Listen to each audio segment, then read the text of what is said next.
Good morning. My name's Doug Evans, and I'm both humbled and privileged to share with you a brief testimony as to what God is doing in my life when I began to actively share the gospel of Jesus Christ.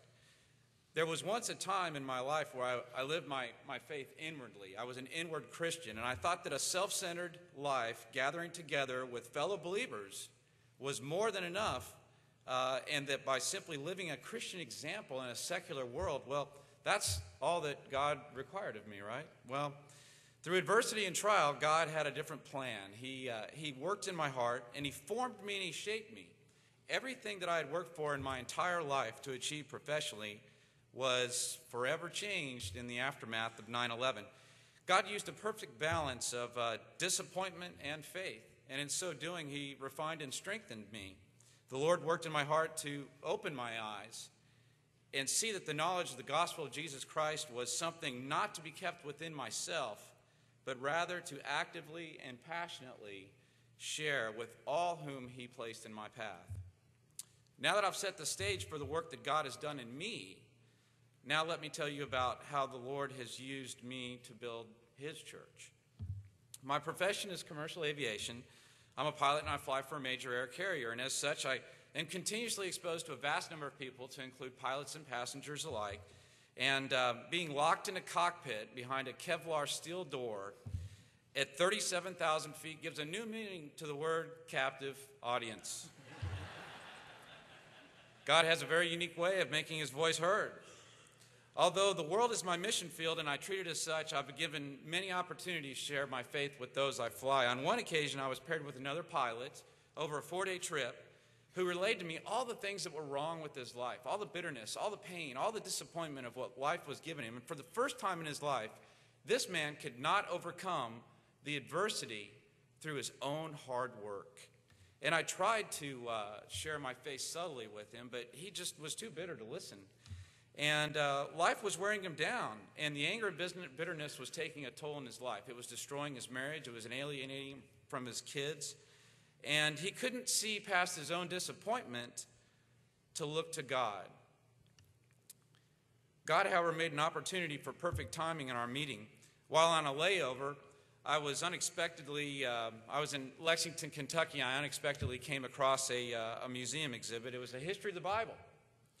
And I would tell you that I found it by accident because I got lost on the way back to the hotel, but that's probably not what you want to hear from a pilot. When this fellow and I started our flying later on in the day, we got to the airplane and found ourselves on a big delay flying back to Atlanta. And so we were locked in that cockpit once again, a captive audience, and we had a lot of time to pass. And again, God made the timing an opportunity and revealed that to me. And the captain asked me what I did on the layover, and I told him, well, knowing that he had an interest in history, I said I went to a museum. And he asked me, well, what kind? And I said, well, it was a museum about the greatest book ever written. It was a story about the Bible. And I said that in that, all the answers to your problems in life are there. And God worked to still His heart, and He listened to me share the gospel with him. You see, the only piece of paper I had in the cockpit was the flight plan, something that navigates a jet through time and space to 2 different places, a destination, and starting out, of course, from an origination city. And I flipped it over, and on the back of the blank flight plan, I sketched out the bridge illustration, which is a simple way to share your faith, the gospel of Jesus. Do you not see the irony of that? That I'm using a blank piece of paper that on one side shows you the way to somewhere that you think you want to go, that you're hoping for a better place. But really it's showing the ultimate destination, heaven. That irony is never lost on me. One of the verses I shared with this man was John 3:16, for God so loved the world. And the captain told me, he said this, for years I've driven past a barn, and that was written on the side of it. And I had no idea what it said, and I had no idea what it meant. But now, because what you've shared with me, I know exactly what it means in my struggle to put life in perspective. You see, the opportunity to serve the Lord exists not only with those I fly, but also the visitors that come to First Evangelical Free Church, like Rob was saying, the follow-up team. And that's an outreach mechanism that shares the gospel with seekers, and it helps to connect other believers or people that are seeking with church resources.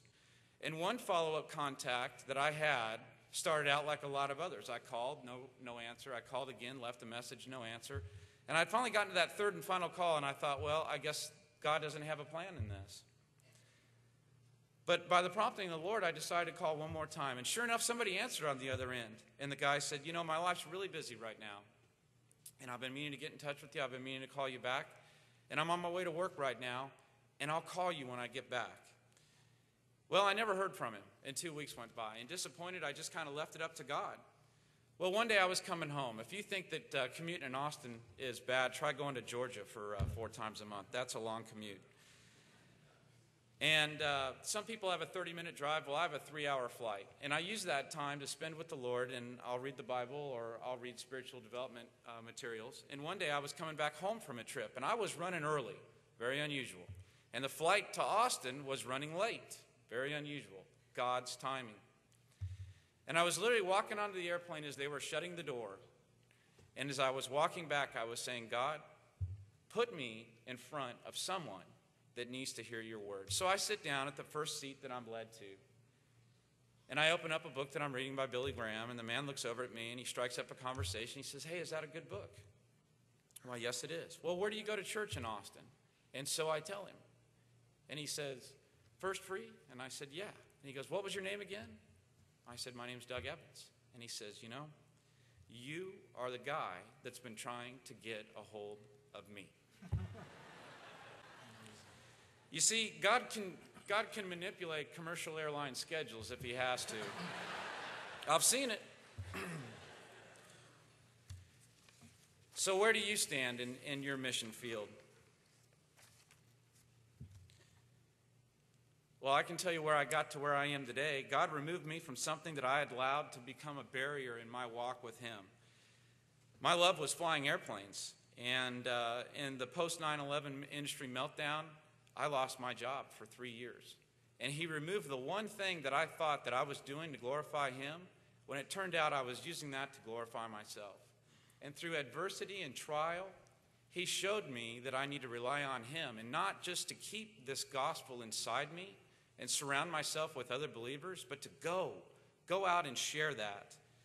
And so that's how I come to you. My mission field is at 37,000 feet. My mission field is also here in Austin. My mission field is in this church. My mission field is with whomever God puts in front of me. He's opened my eyes. Next week it might be Charleston.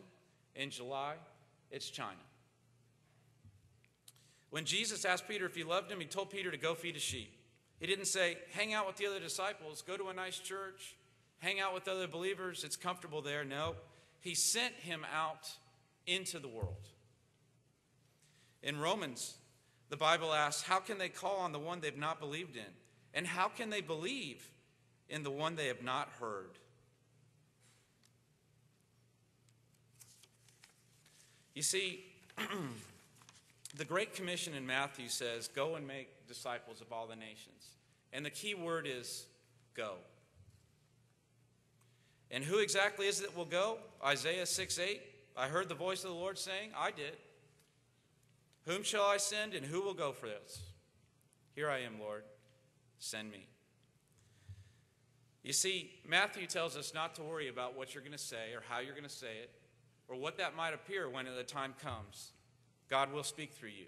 He'll put those in your path that needs to hear his word, and he will give you the words. He'll make the opportunity, whether it's a locked cockpit door, a flight that's running early, a delay, whatever it is. So I ask you, how did you know Jesus? How did you come to know him? Who overcame their fear of feeding the sheep? Who transcended a cultural barrier, crossed a line? Who went outside of their comfort zone to reach you? Every day I pray that God will put someone in my path to witness to him. And if you're willing, he will. He will use you. So I challenge you to ask God to put those in your path for his glory, not yours. You'll be amazed at not only what he does with those around you, but what he will do inside you.